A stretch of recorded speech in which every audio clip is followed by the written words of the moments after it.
Les marges d'un document sont différentes dépendamment du fait de se situer dans la première page d'une section ou dans les pages suivantes de cette même section. Cela implique de faire des sauts de section à la fin de la première page de chacune des sections d'un document. Nous avons ici la page de titre, qui fait en sorte qu'à la fin de la page de titre, un saut de section doit être créé. Dans le cas présent, en appuyant sur le bouton « Afficher tout », on peut voir qu'un tel saut de section a été créé. Inutile donc d'en créer un autre. Cela dit, pour créer initialement un saut de section, il faut aller dans l'onglet « Mise en page », cliquer sur le bouton « Saut de page » et sélectionner spécifiquement les sauts de section à la page suivante. Ce qui avait été fait. En créant les sauts de section, et grâce au bouton « Afficher tout », il faut également s'assurer que de nouveaux espaces n'ont pas été créés. Ce qui est parfois le cas. Donc, on les supprime afin que le titre se situe au bon endroit. Il faut donc faire des sauts de section à la fin de la première page de chaque section. Nous avons donc la section Table des matières et un saut de section à la fin de la première page de la table des matières qui, dans le cas présent, n'est que sur une seule page. Nouvelle section, Introduction, et donc un saut de section à la fin de la première page de l'introduction, qui est aussi sur une seule page dans ce document. Sauts de section qui, rappelons-le, seront toujours créés à partir de mise en page, saut de section, page suivante. Premier chapitre numéroté du développement, saut de section à la fin de la première page de ce chapitre, qui a été créé ici. Le prochain saut de section sera situé uniquement à la fin complètement de ce premier chapitre, donc après toutes les parties de celui-ci.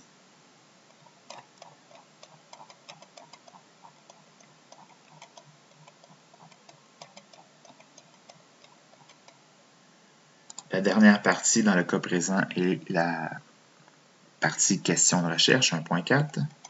Le saut de section est donc situé ici.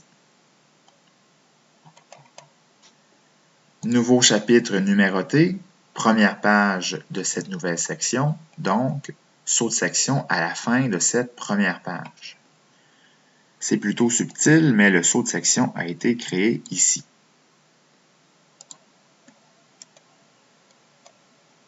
Et le prochain sera à la fin complètement du chapitre 2 et de chacune de ces parties. Donc après toutes ces parties.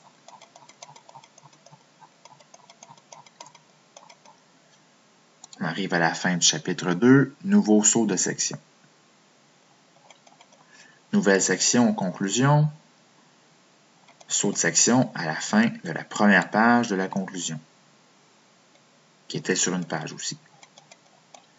Nouvelle section glossaire, saut de section à la fin de la première page de cette section. Section qui se poursuit uniquement sur une autre page, qui fait que le prochain saut de section est tout juste ici. Dernière section du document, la bibliographie. Donc, dernier saut de section à la fin de la première page de la bibliographie. Il ne faut pas créer de saut de section à la fin de la bibliographie, puisqu'une page blanche inutile apparaîtrait. Après avoir fait ces sauts de section, on revient au début du document, à la page de titre, et on peut alors ajuster les marges. Les marges s'ajustent dans l'onglet « Mise en page » en cliquant sur le bouton « Marge » et en sélectionnant les marges personnalisées à la toute fin. au début de chaque section, les marges du haut sont à 6,25, alors qu'elles seront à 4 cm pour la gauche et à 3 cm pour le bas et pour la droite. Le tout étant appliqué à cette section. Alors ici, Word comprend que la section va jusqu'au saut de section, qui fait que les marges s'appliquent uniquement ici. Nouvelle section, début de celle-ci, marge, marge personnalisée, première page de la section table des matières, donc 6,25 pour le haut, 4 cm pour la gauche, 3 cm pour le bas, 3 cm à droite. Toujours appliqué à cette section.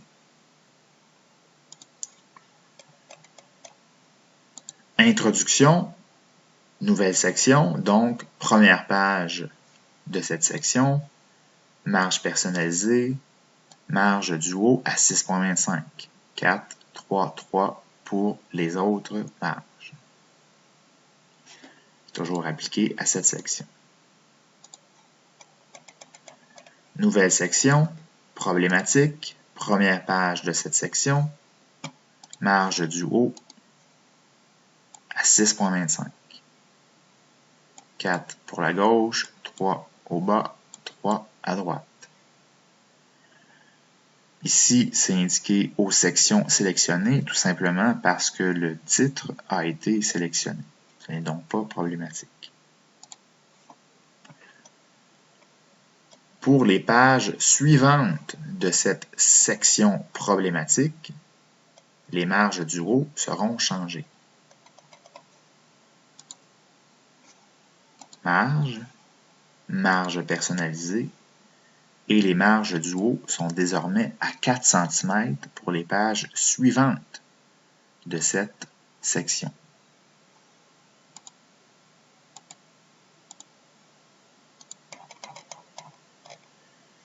On peut donc voir que les marges sont à 4 cm. Pour le reste de ce chapitre. Jusqu'à la nouvelle section,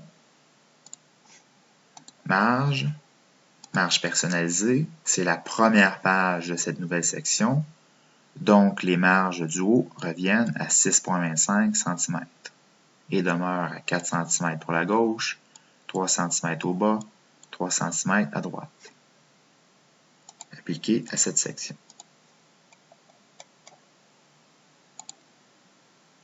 Page suivante de cette même section, les marges du haut sont ramenées à 4 cm et demeurent inchangées pour le reste, 4 cm à gauche, 3 cm au bas, 3 cm à droite. Le tout appliqué à cette section, ce qui fera en sorte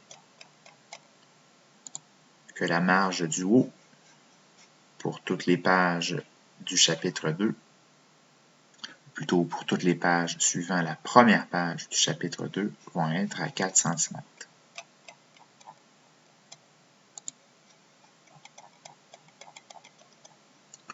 Nouvelle section, conclusion, première page de celle-ci, marge personnalisée, 6,25 pour le haut, 4, 3, 3.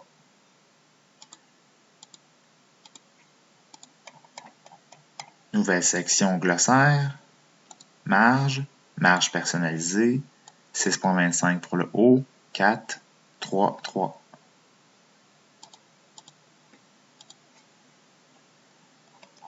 Deuxième page de cette même section, marge, marge personnalisée, 4 cm pour les marges du haut. Ce qui demeure inchangé pour le reste, 4, 3, 3.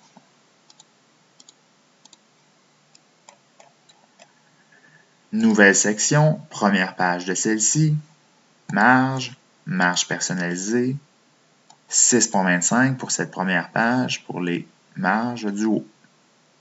4, 3, 3.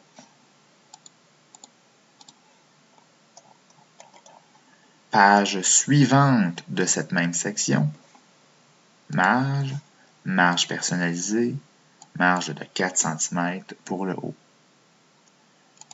Et toujours 4, 3, 3 pour ces marges respectives.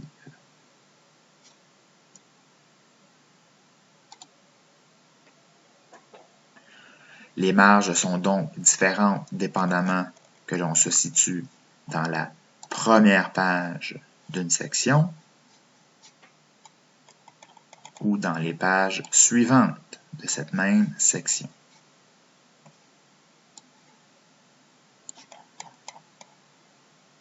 À noter, en dernier lieu, qu'il se pourrait qu'après avoir ajusté les marges du haut à 6,25,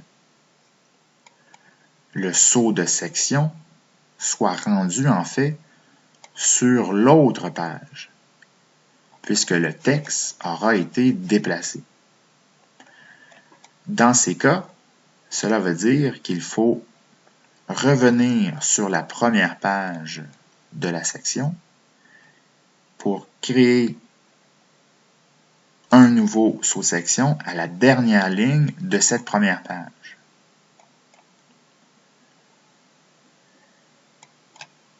Alors, disons là, que la ligne se poursuivait sur l'autre page. On viendrait créer un saut de section ici. Et là, notre saut de section, à cause de la marge de 6,25 qui avait été créée initialement, aurait été déplacé, disons, ici. Alors, après avoir créé le nouveau saut de section ici, on viendrait ici pour supprimer ce deuxième saut de section, afin que la marge ici puisse être ajustée à 4 cm. Bref, il s'agit d'une particularité qui peut se produire